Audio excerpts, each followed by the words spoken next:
দ্বিতীয় পিতৰ 1 অধ্যায়।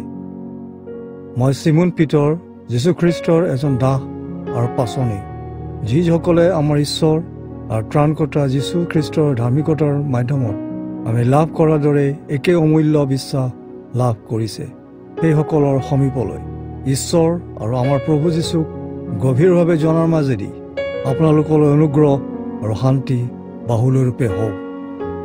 বিশ্বাসত থিৰে থাকিবলৈ উদগনি, যিজনে নিজৰ মহিমা আৰু সৎগুণেৰে আমাক আমন্ত্ৰণ কৰিলে, তেওঁক গভীৰভাৱে জনাৰ মাধ্যমেদি তেওঁৰ ঐশ্বৰিক শক্তিয়ে আমাক ঈশ্বৰৰ প্ৰতি ভক্তিপূৰ্ণ জীৱন যাপন কৰাৰ সকলো বিষয় দান কৰিলে। তেওঁ এইবোৰৰ দ্বাৰাই আমাক মূল্যৱান আৰু অতি মহৎ প্ৰতিজ্ঞাবোৰ দান কৰিলে।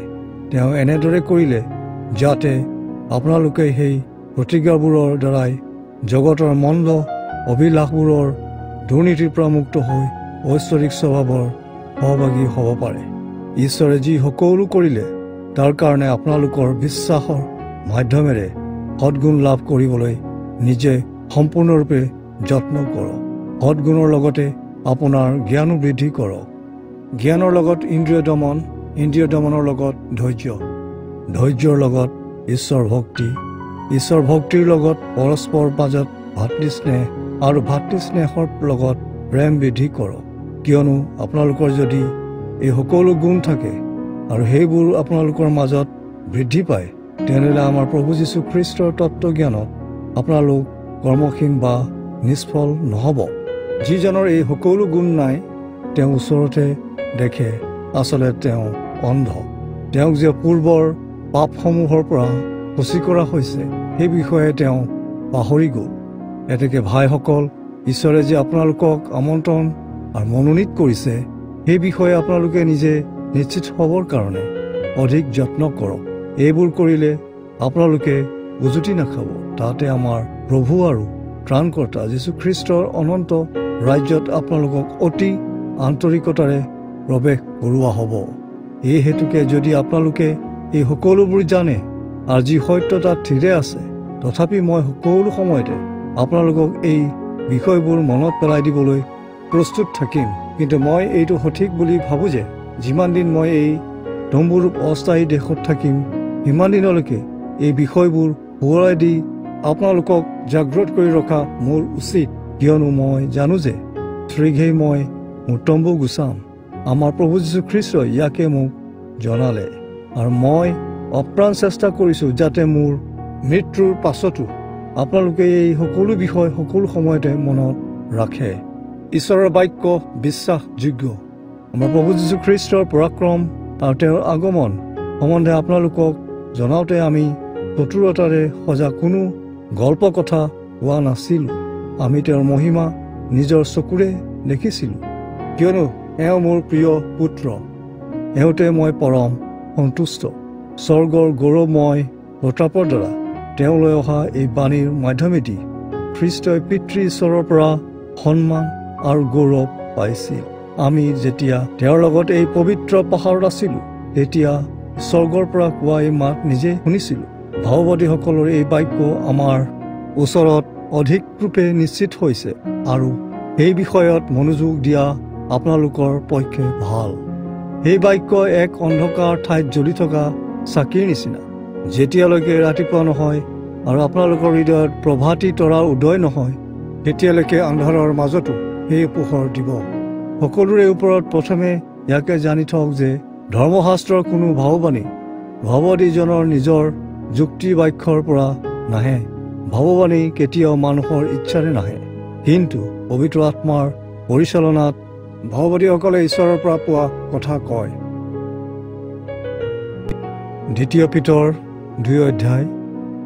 ভণ্ড শিক্ষকৰ পৰা পৃথক হৈ থাকিবলৈ উদগনি। অতীতত ইজৰাইলবাসীৰ মাজত যেনেদৰে মিছলীয়া ভাৱবাদীসকল আছিল, তেনেদৰে আপোনালোকৰ মাজলৈকো ভণ্ড শিক্ষকসকল আহিব। তেওঁলোকে মনে মনে এনেকুৱা কিছুমান বিৰোধী ভ্ৰান্ত মতবাদ লৈ আহিব, যিয়ে লোকসকলক ধ্বংস কৰি দিব। এনেকি যিজনে তেওঁলোকক কিনি ল'লে সেই প্ৰভুকো অস্বীকাৰ কৰিব। এইদৰে তেওঁলোকে শীঘ্ৰেই নিজলৈ ধ্বংস মাতি আনিব। অনেকে এই ভণ্ড শিক্ষকসকলৰ লম্পট আচৰণ অনুসৰণ কৰিব। তেওঁলোকৰ প্ৰৰোচনাত মানুহে সত্যৰ পথৰ বিষয়ে নিন্দা কৰিব।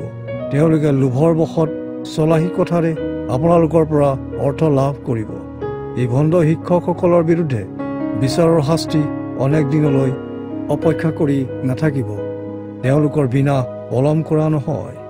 স্বৰ্গদূতসকলে যেতিয়া পাপ কৰিছিল তেতিয়া ঈশ্বৰে তেওঁলোকক এৰি দিয়া নাছিল, বৰং বিচাৰৰ দিন পৰ্যন্ত অন্ধকূপৰ বন্ধনত ৰক্ষিত হ'বলৈ তেওঁ সেইসকলক নৰকত পেলাই দিলে। ঈশ্বৰে সেই পুৰণি জগতকো এৰি দিয়া নাছিল। ঈশ্বৰৰ প্ৰতি ভক্তিহীন লোকসকলৰ ওপৰলৈ তেওঁ জলপ্ৰবণ আনিলে। কেৱল নোহ আৰু তেওঁৰ লগত আন 7জনক তেওঁ ৰক্ষা কৰিলে। এই নোহে লোকসকলক ধাৰ্মিকতাৰ পথত চলাৰ সম্বন্ধে প্ৰচাৰ কৰিছিল। চদোম আৰু গোমৰা নগৰ ভস্ম কৰি ঈশ্বৰে এই নগৰৰ লোকসকলক বিচাৰ কৰি শাস্তি দিছিল। ইয়াৰ দ্বাৰা ঈশ্বৰে ভাবি কালত ঈশ্বৰৰ ভক্তিহীন লোকৰ শেষ অৱস্থা কি হ'ব তাকে উদাহৰণস্বৰূপে স্থাপন কৰিলে। কিন্তু লুটক তেওঁ ৰক্ষা কৰিছিল। লুট ধাৰ্মিক লোক আছিল। এই নগৰৰ বিধানহীন মানুহবোৰৰ অনৈতিক চাল চলনত তেওঁ অতি ব্যৰ্থ হৈছিল।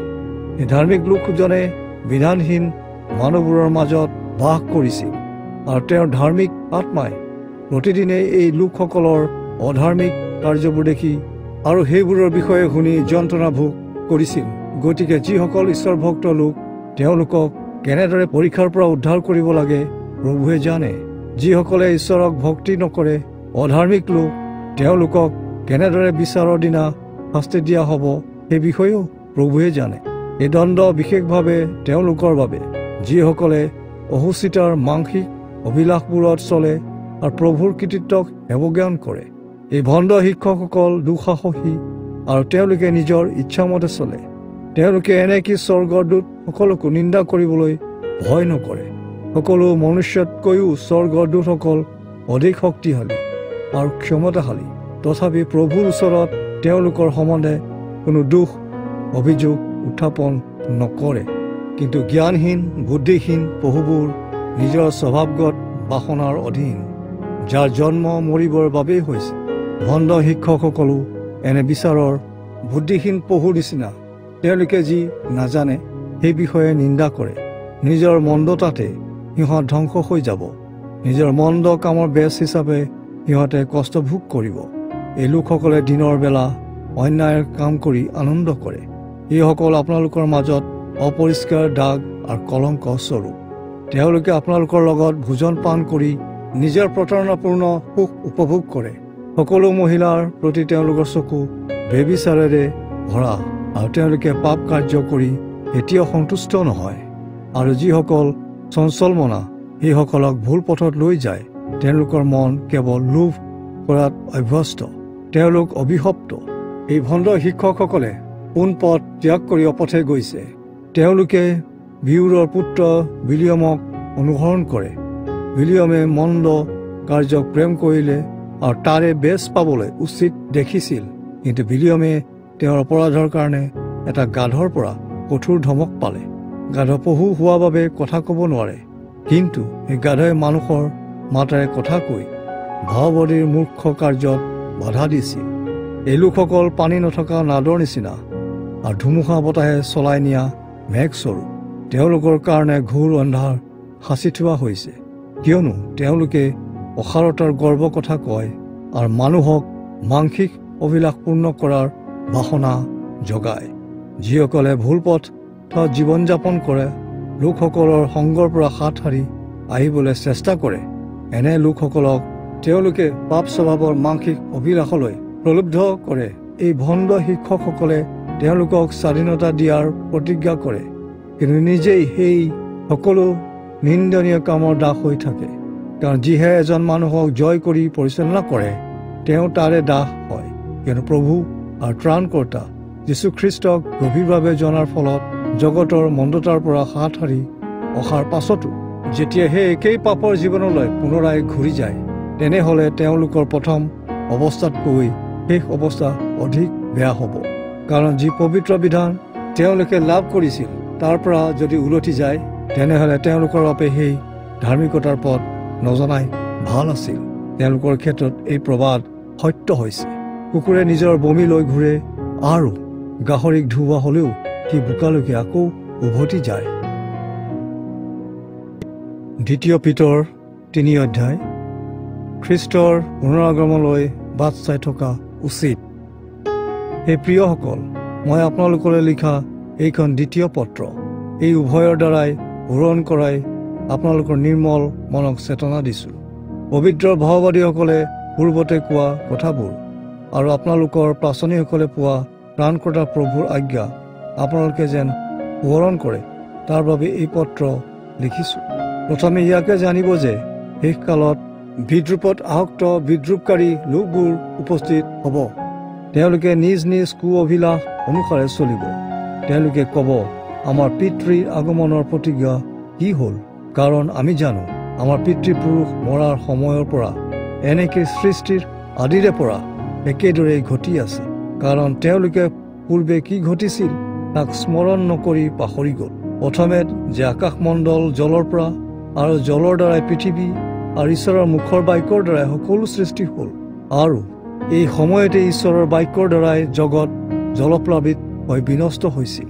একে বাক্যৰ গুণে বৰ্তমান এই কালৰ আকাশমণ্ডল আৰু পৃথিৱী জুইৰ দ্বাৰাই ধ্বংস হ'বলৈ সংৰক্ষণ হৈছে। এইদৰে ভক্তিহীন মানুহবোৰো বিচাৰ আৰু বিনাশ হোৱাৰ দিনলৈকে সুৰক্ষিত হৈ আছে। কিন্তু প্ৰিয়সকল, আপোনালোকে এই কথা নাপাহৰিব যে ঈশ্বৰৰ আগত এদিনে 1000 বছৰৰ নিচিনা আৰু 1000 বছৰে এদিনৰ নিচিনা। প্ৰভুৱে নিজ প্ৰতিজ্ঞাৰ কথাত তেনে পলম নকৰে। কোনোৱে যদি পলম কৰা বুলি ভাবে, এনে নহয়। ঈশ্বৰে কোনো এজনো যাতে বিনষ্ট নহয়, কিন্তু সকলোৱে যেন মন পালটন কৰে। সেয়ে তেওঁৰ আমাৰ কাৰণে ধৈৰ্য ধৰি আছে। কিন্তু চোৰৰ অহাৰ দৰে প্ৰভুৰ দিন আহিব।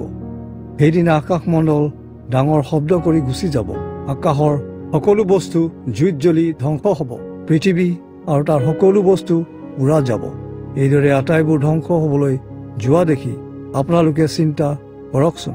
পবিত্ৰ ভক্তি আৰু আচাৰ ব্যৱহাৰৰ যোগেদি আপোনালোক কেনেকুৱা লোক হোৱা উচিত। পৰম আগ্ৰহেৰে ঈশ্বৰৰ সেই দিনৰ অপেক্ষাত থকা কাৰণে আকাশমণ্ডল পুৰি লুপ্তপ্ৰায় হ'ব আৰু মূল বস্তুবোৰ দগ্ধ হৈ গলি যাব। কিন্তু তেওঁৰ প্ৰতিজ্ঞাৰ দৰে আমি নতুন আকাশমণ্ডল আৰু নতুন পৃথিৱীলৈ অপেক্ষা কৰি আছোঁ। সেইবোৰত ধাৰ্মিকতা নিবাস কৰে। এতেকে হে প্ৰিয়সকল, আপোনালোকে এই সকলো ঘটনা ঘটিব বুলি অপেক্ষা কৰি আছে। সেয়েহে আপোনালোকে যেন ঈশ্বৰৰ লগত নিষ্কলংক আৰু নিৰ্দোষী হৈ শান্তিৰে থাকিব পাৰে, তাৰ কাৰণে যত্ন কৰক। মনত ৰাখিব, আমাৰ ঈশ্বৰৰ দীৰ্ঘ সহিষ্ণুতাই আপোনালোকক পৰিত্ৰাণৰ সময় দিছে। সেইদৰে আমাৰ প্ৰিয় ভাই পৌলেও ঈশ্বৰে দিয়া জ্ঞান অনুসাৰে আপোনালোকলৈ লিখিলে আৰু এইবোৰ বিষয়ৰ প্ৰসংগ কৰি সকলো পত্ৰত লিখিলে। কোনো ঠাইত বুজিবলৈ টান কথা আছে। অজ্ঞ আৰু বিশ্বাসত দুৰ্বল মানুহবোৰে শাস্ত্ৰৰ অন্যান্য কথাৰ যেনেকৈ বিকৃত অৰ্থ কৰে, তেনেকৈ পৌলৰ কথাৰ বিকৃত অৰ্থ কৰি নিজকে বিনাশৰ পথত লৈ যায়। এতেকে হে প্ৰিয়সকল, আপোনালোকে এই সকলো বিষয় আগেয়ে জানি সাৱধানে থাকক। আপোনালোক অনৈতিক কাৰ্যৰ কৰা লোকৰ ভ্ৰান্তি পথত নাযাব। নিজ বিশ্বাসৰ স্থিৰতাৰ পৰা যেন পতিত নহয়, এই কাৰণে সাৱধানে থাকক। আমাৰ প্ৰভু আৰু ত্ৰাণকৰ্তা যীশুখ্ৰীষ্টৰ অনুগ্ৰহত আৰু জ্ঞানত বাঢ়ি বাঢ়ি যাওক, এতিয়া আৰু চিৰকাললৈকে তেওঁৰ মহিমা হওক। আমেন।